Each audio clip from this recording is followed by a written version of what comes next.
이사야 7장 14절에서부터 17절입니다. 그러므로 주께서 친히 징조를 너에게 주실 것이라. 보라, 처녀가 잉태하여 아들을 낳을 것이요 그의 이름을 임마누엘이라 하리라.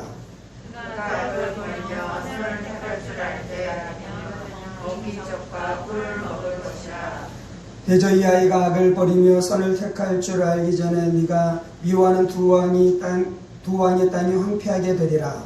여호와께서 얼굴을 보지 못하는 나를 너와 내 백성과 내 아버지 내 이마누엘이 하시리니 모든 사람의 왕이 나타나리라. 아멘. 기도하겠습니다. 살아계신 하나님 감사합니다. 오늘 우리가 주의 말씀 듣기를 사모함으로 주님 앞에 나왔사오니 사모하는 10년 가운데 부어주시는 하나님의 큰 은혜와 능력으로 역사해 주셔서 말씀이 우리 인격 되어주며 말씀이 우리 인생 되어주는 은혜가 있게 하여 주옵소서. 성령을 의지합니다. 살아계신 우리 주 예수 그리스도 이름으로 기도합니다. 아멘. 오늘은 교회력으로 대림절의 두 번째 주일을 지나가고 있습니다.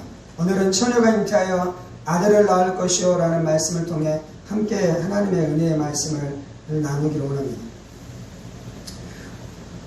7장 14절에 이렇게 말씀하고 있습니다. 그러므로 주께서 친히 징조를 너에게 주실 것이라. 보라, 처녀가 잉태하여 아들을 낳을 것이요 그의 이름을 임마누엘이라 하리라 라고 말씀하고 있습니다.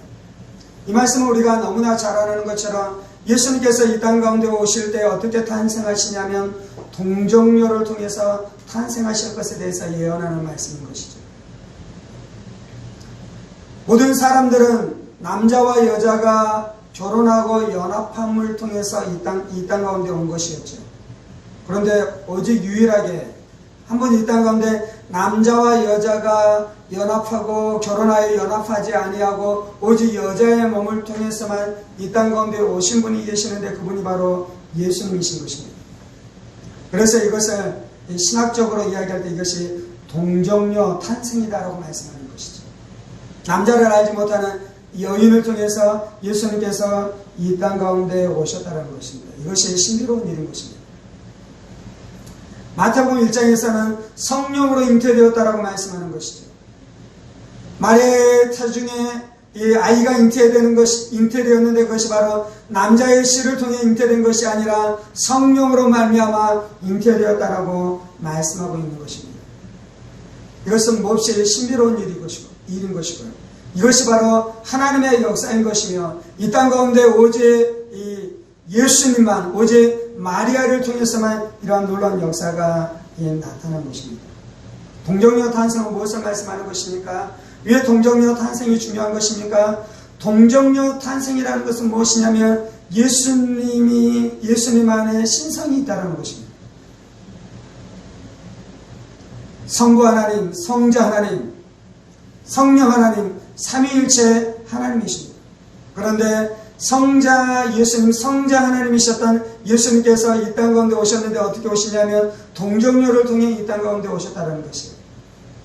그래서 동정녀 탄생은 무엇으로 연결되냐면 예수님이 신이다. 예수님 안에 신성이 있다. 물론 예수님 안에 100%의 신성이 있었는데요. 이제 동정녀를 통해 마리아를 통해 이 땅 가운데 오심으로 말미암아 예수님께서는 100%의 신성을 가지고 계시며 그 예수님께서 또 어떤 일이 일어났습니까? 100%의 인성을 가지게 되어지는 놀라운 역사가 나타난 것이죠. 그런데 이제 우리 인간들 안에 인성이 있는 것은 다 알고 있어요. 그렇잖아요. 우리 모든 사람들 안에 인성은 있습니다. 그런데 우리 안에 신성이 있습니까? 없습니까? 우리는 신입니까? 아닙니까? 우리는 신이 아니고 하나님이 만드신 피조물인 것이에요. 그래서 모든 사람들의 인성을 가지고 인간들은 다 그렇게 남자와 여자를 통해 태어났는데 예수님께서는 오직 동정녀 마리아를 통해 태어났다는 것은 그분은 인간이 되셨지만 그분은 원래 신이다라고 말씀하는 것입니다. 그래서 동정녀 탄생은 예수의 신성, 성육신으로 연결되는 것입니다. 왜 이것이 우리에게 중요한 것입니까? 그것은 바로 예수님이 오셔서 이 땅 가운데 무슨 일을 하시는지와 연결되기 때문에 그러는 것이에요. 예수님은 완전한 하나님이셨습니다. 그 완전한 하나님이신 예수님께서 동정녀를 통해 완전한 사람이 되셨습니다. 그것이 예수님의 신분입니다. 그러면 예수님께서는 그 신분을 가지고 예수님께서 이 땅에 오셔서 하시는 일은 무엇입니까? 그것은 바로 우리의 죄를 사해 주는 것입니다. 우리의 죄를 사해 주기 위해서는 두 가지의 조건이 필요하죠. 첫 번째는 인간이어야 합니다. 두 번째는 그 안에 죄가 없어야 합니다. 인간 중에 죄가 없는 자가 누구입니까? 아담의 후손들은 다 아담의 허리에서 났기 때문에 다 죄인인데요. 예수님께서는 하나님이신 그분이 사람의 남자의 씨를 통해 온 것이 아니라 성령을 통해 잉태되었기 때문에 예수님의 안에는 아무런 죄가 없는 줄 믿습니다. 그래서 예수님께서 십자가에서 죽으실 때 우리의 죄가 사함을 얻게 되는 것이요, 예수의 피로 말미암아 우리의 모든 죄가 용서함을 얻게 되는 줄 믿습니다.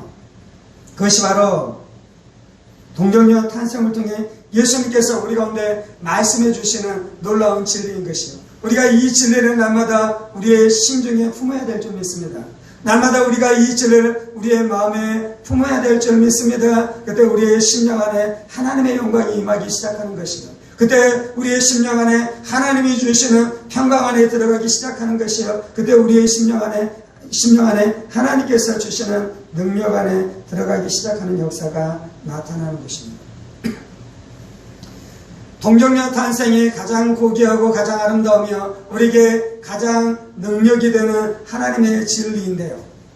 그런데 한편으로는 이 진리는 우리의 지성으로는 믿기 참으로 어려운 진리인 것입니다.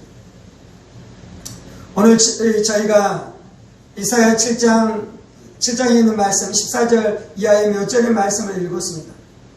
그런데 이제 구약성경 안에서 가장 난해한 구절 중에 하나가 바로 이사야 7장 14절 이하의 말씀입니다. 오늘 우리가 읽었었던 이 말씀이 가장 난해한 구절 중에 하나입니다. 여러분들에게는 난해하지 않지요.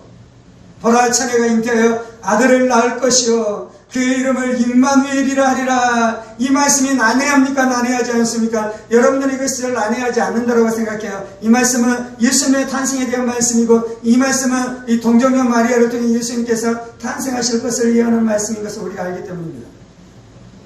그런데 구약시대에는 이 말씀이 가장 난해한 말씀 중에 하나였습니다. 이 말씀과 또한 난해한 말씀이 있는데 그것은 바로 이사야 53장에 있는 고난받는 종에 대한 말씀입니다. 종이 와서 고난을 받습니다.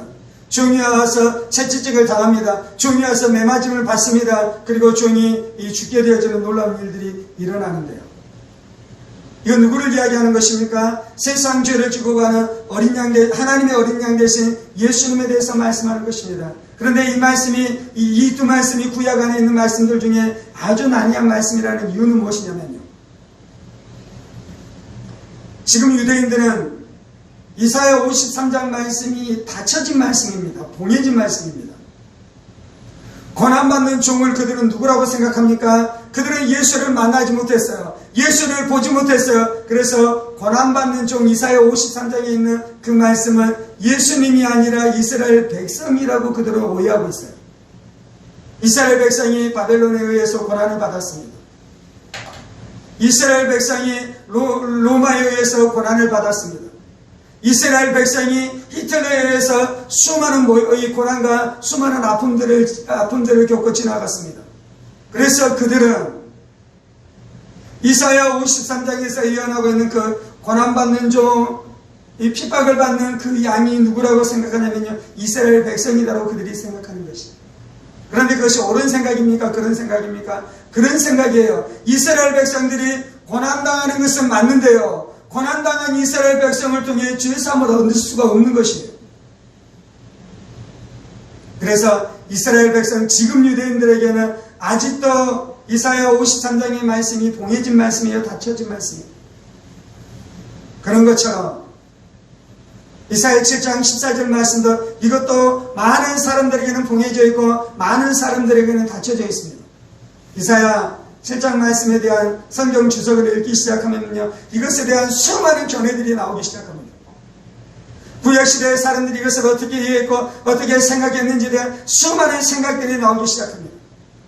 그런데 그 생각이 통일된 것이 아니고 이 학자의 생각과 저 학자의 생각이 서로 부딪히는 일들이 막 일어나기 시작하는 것이 왜 그렇습니까? 이사야 7장 14절 말씀은 사람이 이해하기에는 너무나 난해하고 너무나 어려운 말씀이기 때문인 것입니다. 왜 그렇습니까? 이 땅 가운데 동정녀를 통해 이 땅 가운데 태어난 사람이 한 사람도 없으며 오직 한 분 예수님 한 분밖에 없는 줄 믿습니다. 이 말씀은 어떻게 우리가 깨닫게 되냐면요, 마태복음 1장에 천사가 요셉의 꿈 가운데 현몽하여 나타나기 시작합니다. 이 안에 마리아 데려오기를 두려워하지 말라고 말씀하기 시작합니다. 그리고 이 여인 마리아가 아들을 낳게 될 텐데 그의 이름을 예수라 하라고 말씀하기 시작합니다. 그것은 바로 모든 백성의 죄들을 예수님이 살 것이라고 말씀하면서 또 뭐라고 말씀하는 것입니까? 처녀가 잉태하여 아들을 낳을 것이니 그의 이름은 이는 그가 임마누엘이라, 이는 하나님이 이 모든 백성과 함께함이라 라고 말씀하고 있는 것이잖아요. 천사가 이사야 7장 말씀에 대해서 해석해 주기 시작해요. 그 해석이 어디에 나와 있습니까? 마태복음 1장에 나와 있는 것이에요. 그래서 우리는 분명하게 이사야 7장 14절 말씀이 어떤 의미인 줄 알게 되는 줄 믿습니다. 동정녀 탄생은요, 하나님께서 우리 가운데 가르쳐 주실 때 하는 것이에요. 초대교회는 동정녀 탄생을 어떻게 알게 됐습니까? 성령님께서 그들 가운데 계시해 주시고 성령님께서 그들 가운데 가르쳐 주실 때 그들이 동정녀 탄생에 대한 놀라운 비밀을 알게 되어진 줄 믿습니다. 오늘도 성령님께서 우리 가운데 이 말씀을 믿게 해주시는 것이에요. 성령님께서 이 말씀을 알게 해주시는 것이에요. 성령님께서 이 말씀 우리의 심령 가운데 새겨주시는 것이에요. 그래서 성령님께서 알게 하는 자마다 이 말씀을 믿게 되는 줄 믿습니다. 성령님께서 알게 하는 자, 믿게 하는 자마다 이 말씀이 이 능력의 말씀으로 역사하게 되는 줄 믿습니다. 이스라엘 백성들은 이사야 7장 말씀, 7장 14절 말씀을 붙들면서 이제 무엇을 해야 됐습니까? 그들은 한 아기를 기다려야 했습니다. 우리가 지금 대림절, 대강절 기간을 지나가고 있습니다. 대강절에 하나님이 우리에게 주시는 것은 무엇이냐면요, 이 너희가 아이를 기다리고 그 아이가 너희의 구원자가 되리라라고 말씀하는 것입니다. 우리에게는 예수의 부활이 능력입니다. 아멘. 예수의 죽음과 예수의 부활이 권능입니다. 아멘. 그 예수의 죽음과 예수의 부활이 우리를 모든 죄에서 우리를 정결케 하며 귀신들의 세력들, 질병의 세력들, 모든 저주의 세력들, 죽음의 세력들을 박살낸 줄 믿습니다. 그래서 예수의 죽음과 예수의 부활이 얼마나 큰 권능과 얼마나 큰 능력이 있는지 모르겠어요. 그래서 우리가 그 예수님을 사모하고 그 예수님을 의지하고 그 예수님을 예비하고 그 예수님과 날마다 교제하면서 살아가는 줄 믿습니다. 근데 이제 대림절에서는 그 부활하신 예수의 능력을 묵상하는 것도 맞는데요, 이제 그것보다 저희가 지금 집중하고 있는 것은 이 아기로 오신 예수님, 아기로 오신 예수님을 우리가 이 성탄절에 우리가 묵상하는 거잖아요. 그분을 예배하는 거잖아요. 그래서 이제 대강절, 대림절도 그 예수님을 우리가 사모하면서 가는 건데요. 예, 지금 제가 나누고 싶은 건 어떤 거냐면, 죽으시고 부활하신 예수님 안에 권능이 있는 것처럼 이 땅 가운데 아기의 모습으로 오신 예수님이 땅 우리 가운데 주시는 은혜가 있는 줄 믿습니다. 세상은 아기가 무슨 일을 하는 것이 아니에요. 세상은 왕들이 일어나는 것입니다. 장군들이 역사하는 것입니다. 철학자들이 큰 일들을 행하는 것이죠. 그런데 이제 마리아가 기다렸었던 것은 아기를 기다리는 것이고, 안나와 시므온이 누구를 기다렸습니까? 아기를 기다리면서 아기가 온 것을 기뻐하는 거잖아요. 그런데 그렇게 아기로 왔었던 예수님께서 마리아에게 준 은혜, 준 역사, 준 어떤 그것이 우리의 눈에는 보이는 것이 아닌 것입니다. 시므온과 안나가 아기로 오신 예수님을 만남으로 그들이 얻었었던 유익은 우리의 눈으로 보이지 않는 것이에요. 제 설명이 이해가 됐습니까? 공생의 기간을 시작하신 예수님이 우리에게 주시는 은혜는 눈에 확 보이고 그것들이 손에 잡혀지고 그것들이 우리가 알 수 있는 것들입니다. 예수님께서 오셔서 산상수훈의 말씀을 전하는데 그 말씀이 얼마나 아름답습니까? 그 말씀이 얼마나 귀합니까? 그 말씀이 얼마나 소중합니까? 그래서 예수의 공생애를 통해 사람들이 위로를 얻고 힘을 얻는 일들이 가시적으로 실제적으로 보이기 시작했어요. 공생애로 역사하신 그 예수님을 통해 죽은 나사로가 살아나게 되어주는 놀라운 역사가 있잖아요. 그래서 나사로의 그 삼남매는 그 예수의 일하심으로 말미암아 그 얼마나 큰 은혜와 능력이 있었겠습니까?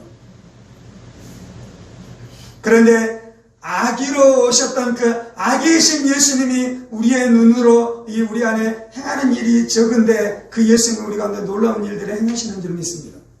지금 나누고 싶은 건 어떤 거냐면요. 골로새서에서는 이렇게 말씀합니다. 너희 안에 계신 예수가 너희의 소망이다.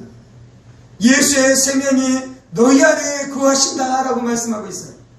우리가 거듭날 때 일어나는 것은 이건 비유적인 표현이고 이것은 은유적인 표현인데요. 우리가 거듭날 때 임하는 은혜는 꼭 어떤 것과 같냐면요. 아기이신 예수님을 만나는 것과 같아요. 우리가 아기이신 예수님을 만날 때 아기이신 예수님 우리에게 해주는 것이 아무것도 없는 것처럼 보이지 않는 것 같아요.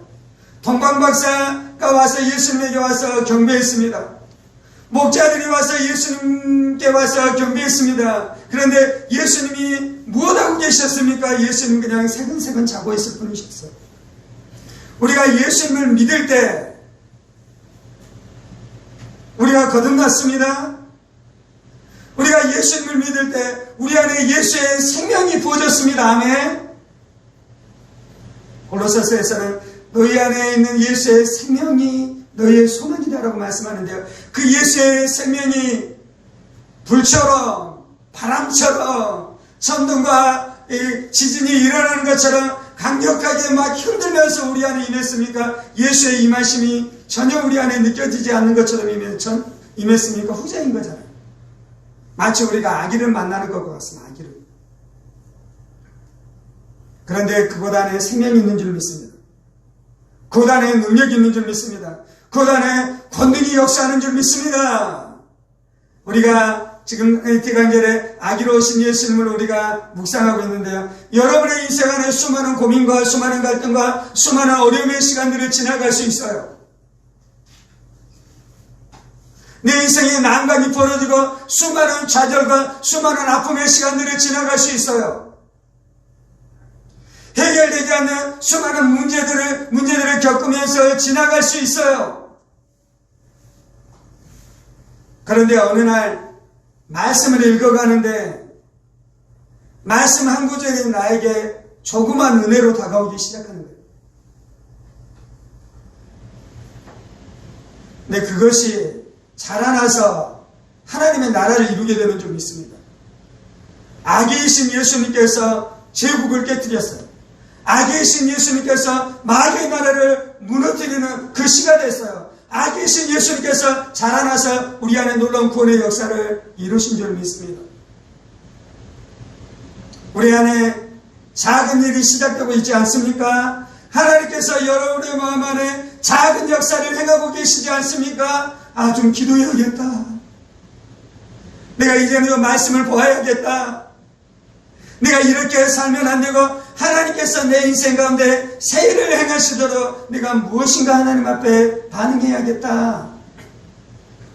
그것이 바로 예수님이 오시는 것입니다. 그것이 바로 아기이신 예수님께서 역사하고 계시는 줄 믿습니다. 그래서 여러분 안에 심겨진 그 예수의 생명이 얼마나 대단한 일을 행할 것을 기대하셔야 돼요. 여러분의 생각과 여러분의 마음 안에 하나님께서 지금 변화시키고 있는 생각을 통해 이 위대한 일들을 행하실 것을 기대하시기 바랍니다. 하나님께서 큰 일을 행하실 것입니다. 하나님께서 놀라운 역사를 이루실 것입니다. 하나님께서 여러분의 삶 가운데 여러분의 인생 가운데 하나님의 나라를 놀랍도록 이루어 가실 것을 믿으시기를 예수의 이름으로 축원합니다. 아멘. 그러므로 주께서 친히 징조를 너에게 주실 것이라. 보라, 자네가 잉태하여 아들을 낳을 것이요 그의 이름을 임마누엘이라 하리라 라고 말씀합니다. 자네가 잉태하여 아들을 낳을 것인데요. 그 아들의 이름은 예수인데요. 여기에서 이야기하고 있는 것은 이제 별명인데요. 그 아들의 이름이 임마누엘이라고 말씀하고 있습니다. 임마누엘의 뜻은 무엇입니까? 마태복음에서 말씀하고 있는 것은 하나님이 우리와 함께 하시다라는 것입니다. 예수님께서 2000년 전에 마리아를 통해 이 동정녀를 통해 이 땅 가운데 오심으로 그때서부터 하나님이신 예수님께서 우리와 함께 하시기 시작했습니다. 베들레헴에서 사람들과 함께 하시기 시작하시고 갈릴리로 가셔서 고대에 사실 때 고대에서 사람들과 함께 하기 시작했습니다. 그리고 이제 드디어 30살 공생의 기간이 시작되자 예수님께서 어떻게 하셨습니까? 사람들 가운데 나타나셔서 사람들과 함께 하기 시작했어요. 어둠 있는 자들에게 빛이 되기 시작하고 절망 가운데 있는 자들에게 소망으로 역사하기 시작하며 혼돈과 혼란 가운데 있는 자들에게 진리의 말씀으로 오심으로 말미암아 그들을 자유케 하기 시작하며 죄악에 묶인 자들에게 하나님의 말씀의 권능, 성령의 권능, 그리고 나중에는 십자가와 부활의 권능으로 말미암아 그들의 죄악의 사슬들을 깨뜨려지기 시작하므로 그들이 미움에서 자유케 되어지고 정욕과 음란에서 자유케 되어지며 세상 사랑하는 마음 안에서 자유케 되어져 그들 안에 하나님의 나라가 임하게 되어지는 놀라운 역사가 나타나기 시작했죠. 하나님은 우리의 신앙과 함께 하십니다. 왜 그렇습니까? 예수의 이름이 임마누엘이기 때문에 그래요. 아무도 나를 알아주지 못하는 그 시간 가운데 예수님께서 함께 하시는 줄 믿습니다. 누구도 나의 속마음 안에 있는 기쁨과 아픔을 몰라주는 그 가운데 하나님께서 나와 함께 하시는 줄 믿습니다. 질병의 고통의 시간들을 지나갈 때 하나님께서 나와 함께 하시는 줄 믿습니다. 내가 죽음에 임박하여 임종을 맞이하는 그 두려움의 순간 가운데도 하나님께서 예수님께서 나와 함께 하시는 줄 믿습니다. 내가 죽어 죽음에 묻히게 되는 그 순간 가운데도 하나님께서 나와 함께 하시며 내가 죽어 이제 요단강을 건너 영적인 요단강을 건너 천국으로 들어가는 그때도 하나님께서 나와 함께 하시고 천사들을 통해 나와 함께 하시며 나를 붙들어 이 영원한 천국으로 인도하시는 줄 믿습니다. 예수님께서 이 땅 가운데 육체의 몸을 입고 오심으로 말미암아 하나님이 우리와 함께 하시는 역사가 시작됐고요. 실제적으로는 그렇습니다. 두 번째는 왜 예수님께서 이 땅 가운데 오심으로 말미암아 하나님이 우리와 함께 하셨습니까? 아브라함의 역사를 통해서도 하나님이 우리와 함께 하셨잖아요. 모세가 이스라엘 백성들을 영도에 갈 때도 하나님께서 불기둥과 구름기둥으로 그들과 함께 하셨잖아요. 다윗이 광야에서 헤맬 때에도 다윗과 함께 하나님께서 함께 하셨잖아요. 그런데 왜 예수님이 이 땅 가운데 성육신하신 그 사건이 비로소 하나님께서 우리 인간과 함께 하시는 그 시대가 열렸다라고 말씀하는 것입니까? 그래서 예수님께서 우리의 죄의 문제를 해결했기 때문인 것입니다. 아브라함이 아무리 위대하고 모세가 아무리 위대해서 모세 가운데 하나님께서 함께 하셨을지라도 이거는 완전한 함께함이 아니었어요. 왜냐하면 인간이 죄를 지었기 때문인 것입니다. 인간 안에 죄가 있기 때문인 것입니다. 거룩하신 하나님은 죄인인 인간들에게 함께할 수 없기 때문인 것입니다. 물론 아브라함 안에 복음이 있었습니다. 모세 안에 복음이 있었습니다. 그런데 그들이 가지고 있는 복음은 이 오실 예수에 대한 복음이었어. 오실 예수에 대한 복음만으로도 하나님께서는 아브라함과 모세와 다윗과 함께 하셨어요. 그런데 이제 진짜 이 땅 가운데 예수님께서 오심으로 말미암아 이제 비로소 하나님께서 우리와 함께 하시는 새 시대가 열린 줄 믿습니다. 하나님께서 여러분과 함께 하십니다. 왜 그렇습니까? 예수님께서 내 죄 때문에 십자가에 못 박혀 죽으셨기 때문입니다. 하나님께서 나와 함께 하십니다. 왜 그렇습니까? 예수님께서 나의 죄 때문에 십자가에 못 박혀 죽임당하신 것을 내가 분명히 믿고 내가 그 예수의 피를 의지하기 때문인 것입니다. 왜 하나님께서 우리와 함께 하십니까? 예수님께서 나의 죄를 다 사했을 뿐만 아니라 예수님 안에 있는 거룩한 의를 우리 안에 주신 줄 믿습니다. 예수의 의가 우리 안에 전가됐어요. 예수님 안에 있는 거룩함이 우리 안에 부어졌어요. 그래서 하나님께서는 이제 우리를 어떻게 보십니까? 너가 의인이다라고 말씀하는 것이에요. 예수를 믿고 예수를 의지하는 너가 의인이다. 이 신칭이 의롭다함을 얻었다라고 말씀해 주는 줄 믿습니다. 그래서 우리 안에 하나님과 비로소 화평케 되어지는 역사가 나타난 것입니다. 날마다 하나님 우리와 함께 하시는 것을 믿으십시다. 날마다 하나님께서 우리와 화평하신 것을 믿으십시다. 그것이 예수의 피로 말미암아 우리 안에 이루어진 것입니다. 그렇게 제자들과 함께 있었던 예수님께서 십자가에 못 박혀 죽으시고 하나님의 보좌 우편으로 승천하셨습니다. 그리고 승천하신 예수님께서 어떻게 하셨습니까? 내가 떠나는 것이 너에게 유익이라. 내가 가지 않으면 너에게 보혜사가 오지 아니할 터요. 내가 가면 내가 아버지로부터 너에게 보혜사를 보내리니 그가 와서 그가 너희와 함께 있고 너희 속에 거하시겠습니다. 지금은 예수님께서 우리와 임마누엘 하시는데 어떻게 임마누엘 하십니까? 한편은 예수의 생명이 우리 안에 있으므로 임마누엘 하시는데요. 또한 어떻게 임마누엘 하시냐면 예수의 영이신 성령님이 우리 안에 오심으로 우리 속에 거하심으로 우리와 함께 하시는 줄 믿습니다. 아멘. 하나님 우리와 함께 하십니다. 하나님이 우리를 한 번도 떠난 적이 없으셔요. 우리가 신음할 때 그때 하나님 우리와 함께 하시는 줄 믿습니다. 기도하고 있는 그 순간에 하나님께서 우리와 함께 하시는 줄 믿습니다. 이것이 복음이에요. 이것이 대강절에 하나님께서 우리 가운데 말씀하시는 두 번째 메시지인 것입니다.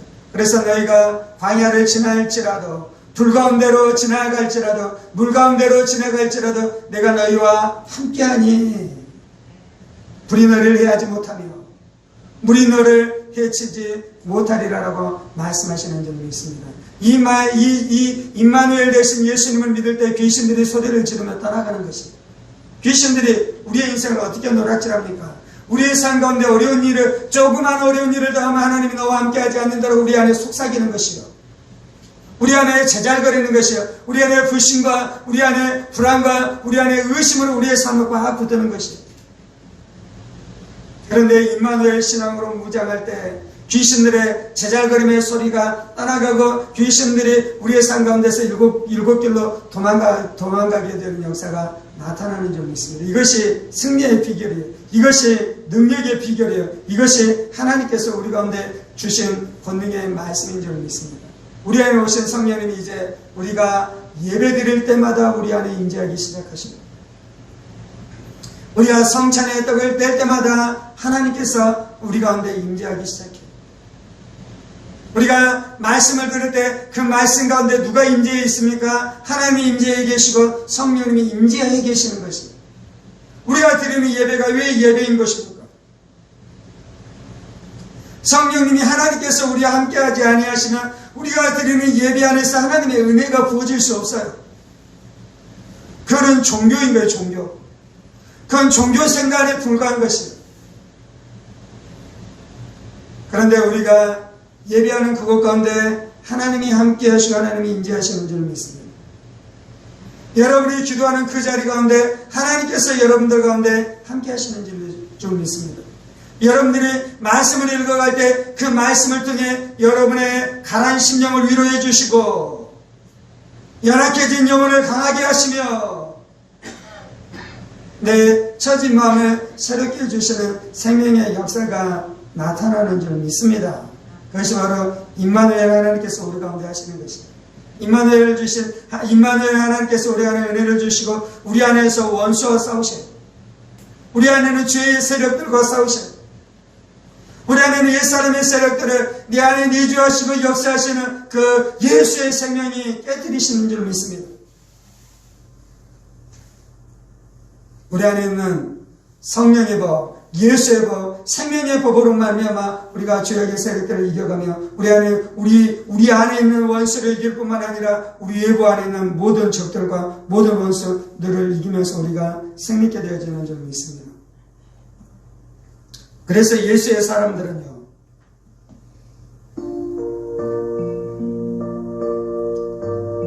예수님이 하나님의 아들이신 것을 날마다 붙들고 묵상하는 것입니다. 죄도 없으시고 흠도 없으신 예수님께서 동정녀를 통해 이 땅 가운데 오신 것을 믿는 사람들인 것입니다. 오늘 우리가 이 말씀 앞에 반응하면서 나아가십시오. 살아계신 하나님, 예수 그리스도의 동정녀 탄생이 우리의 신비 안에 새겨지게 하여 주옵소서. 동정녀 탄생은 인간의 이성과 인간의 지성과 내 결심으로 이해되어지고 믿어질 수 있는 것이 아닌 것입니다. 그래서 하나님이 가르쳐 주실 때 하는 것입니다. 이거는 성령님이 역사하실 때 하는 것입니다. 이 진리는 성령님이 우리 안에 이 진리의 말씀, 이 진리를 우리 안에 새겨주실 때 이것이 능력으로 역사하는 줄 믿습니다. 동정녀 탄생은 신화가 아니라 실제입니다. 동정녀 탄생은 신학이 아니라 실제로 일어났었던 일인 것입니다. 동정녀 탄생은 단지 우리의 신앙과 우리의 믿음이 아니라 실제로 일어났었던 일인 것입니다.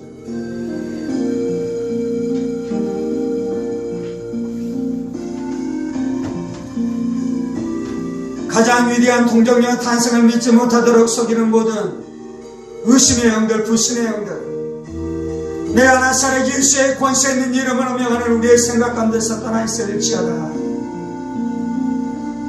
동정녀 탄생을 나의 지성과 나의 과학적인 상식들을 통해 이해해보려는 오만한 생각들, 내가 나사렛 예수의 권세 있는 이름으로 명하니 모든 거짓된 생각들은 끊어질지어다. 동정녀 탄생을 아무런 의심 없이 믿는 사람들을 조롱하고 그들이 광신자들하고 그들을 조롱하게 하는 모든 거짓들 예수의 이름으로 면에 끼어질지어다. 모든 교만들은 예수의 이름으로 면에 끼어질지어다.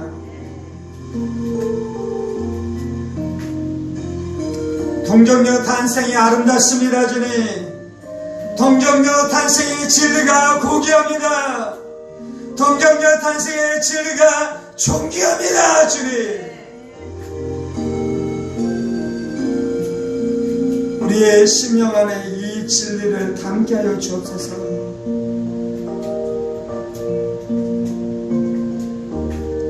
주님, 우리를 어둠에서 자유케 해주셔서 이 고귀한 진리가 우리의 심령에 머무를 수 있을 만한 복된 인생 되게 하여 주옵소서.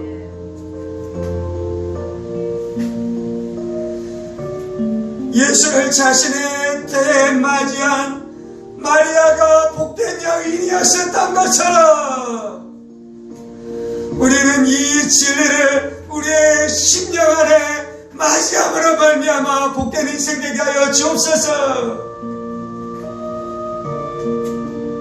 이 진리를 맞이한 영혼이 복된 자입니다. 이 진리를 맞이하지 않는 자들은 그의 영원한 삶을 지옥 저주에서 보내게 될 것입니다. 이 진리를 멸시한 오만한 자들은, 이 진리를 멸시한 교만한 자들은 그의 온 삶을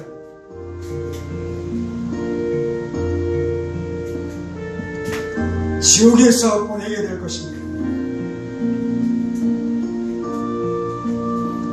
주여, 겸손한 자만 이 진리를 아는 것입니다.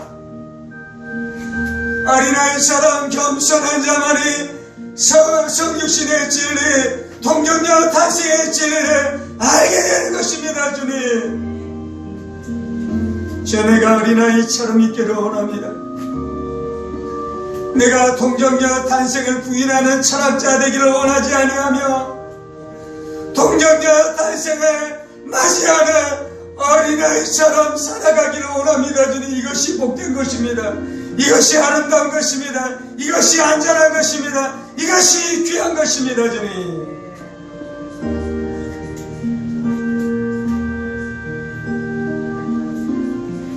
주님, 대림절 둘째 주간을 맞이하여 내가 아기이신 예수님을 사모합니다. 아무것도 할 수 없었던 것처럼 보이는 마리아의 태중에 잉태된 예수를 내가 사모합니다. 도무지 아무것도 할 수 없는 것처럼 무력한 무력한 자의 모습으로 있었던 마리아의 태아나 잉태 되신 예수님을 내가 사모합니다. 예배합니다. 경배합니다.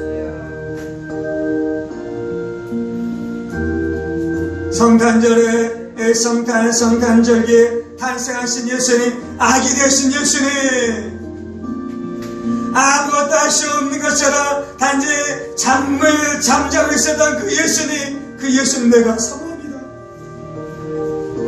그 예수님이 주님이십니다. 그 아기가 구주이십니다. 그 아기가 왕이십니다. 그 아기가 죽으시고 부활할 분이십니다. 그 아기가 승천하실 분이십니다. 그 아기 예수가 재림하실 분이십니다.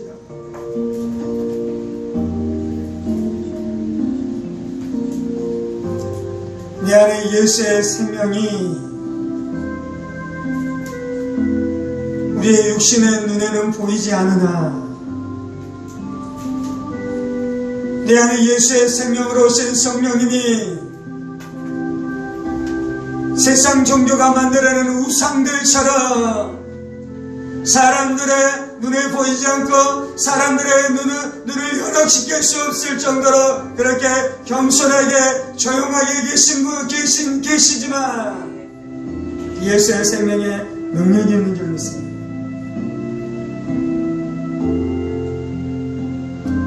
할렐루야. 내 안에 계신 예수님께서 지금도 말씀하십니다. 지금도 은혜를 부어주십니다. 지금도 말씀을 사모하게 하십니다. 지금도 말씀을 붙들게 하십니다. 예배드릴 때마다 감동으로 역사하십니다. 말씀을 읽을 때마다 감동으로 역사하십니다. 기도할 때마다 하나님께서 말씀하시고 약속하시고 언약하십니다. 주님, 그것이 작은 것이 아닙니다. 그것이 작은 것이 아닙니다. 그것이 작은 역사가 아닙니다.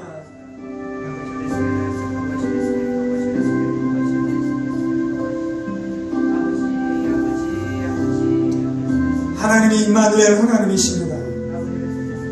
하나님이 예수님을 통해 우리와 함께 하십니다. 하나님께서 성령님을 우리 안에 주심으로 성령으로 우리와 함께 하십니다. 주님, 하나님이 나와 함께 하지 않는다는 모든 불신앙의 세력들 예수의 이름으로 면을 깨어질지어다. 하나님이 나를 버리셨다라는 모든 고아와 같은 마음들, 종의 영들 예수의 이름으로 면을 깨어질지어다. 예수의 이름으로 면을 깨어질지어다. 아들의 마음으로 충만할지어다. 자녀의 마음으로 충만할지어다.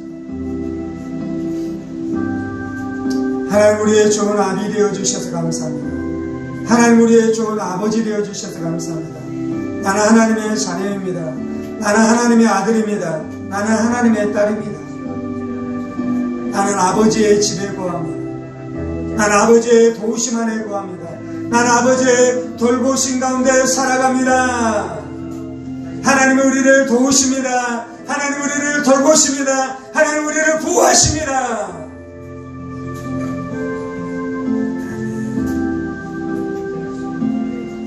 여러분의 인생이 잘 될 것입니다.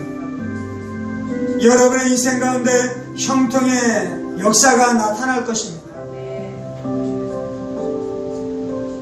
광야의 기간이 지나가고 그 시간이 끝날 때 반드시 하나님의 형통의 역사가 시작될 것입니다. 하나님의 응답의 역사가 나타날 것입니다. 하나님은 임마누엘 하나님이십니다.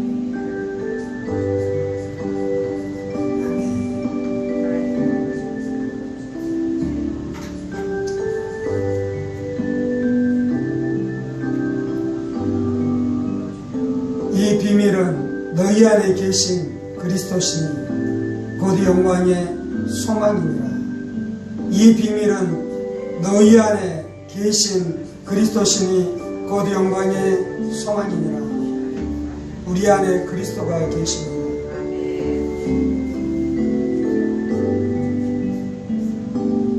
우리의 영적인 눈은 내 안에 임재하시는 그리스도께로 날마다 향해야 합니다.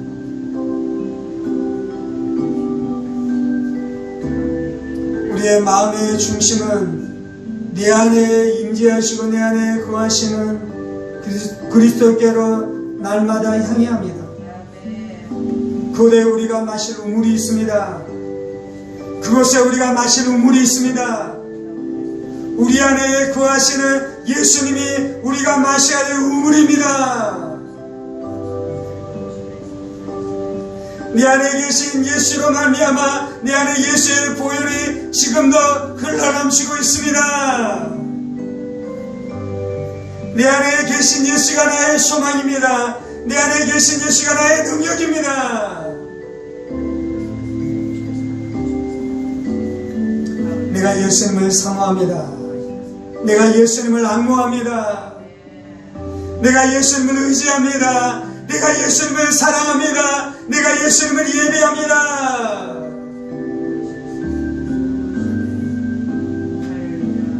예수님 나의 전부이십니다. 마리아의 태중에 잉태되신 예수님이 나의 구주이십니다. 마리아를 통해 아기로 태어나신 예수님 나의 왕이십니다.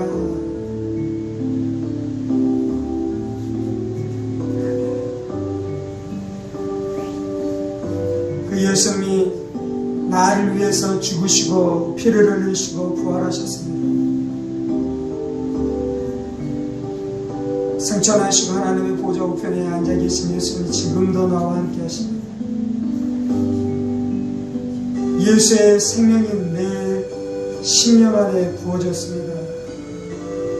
예수님께서 예수님의 영이신 성령님, 거룩하신 영이신 성령이 하나님의 삼위 하나님이 되신 성령님을 우리 안에 보내주시고 성령님이 우리 안에 내주하십니다. 성령님이 우리 안에 내주하십니다. 그렇게 하나님이 우리와 함께 하십니다. 예비할 때마다, 기도할 때마다, 말씀을 읽을 때마다 하나님이 우리와 함께 하십니다. 그래서 나는 두렵지 않습니다. 그래서 나는 외롭지 않습니다. 그래서 나는 결단코 전망하지 않습니다. 예수여 나타나시옵소서. 예수여 나타나시옵소서. 내 안에 계신 예수여 나타나시옵소서.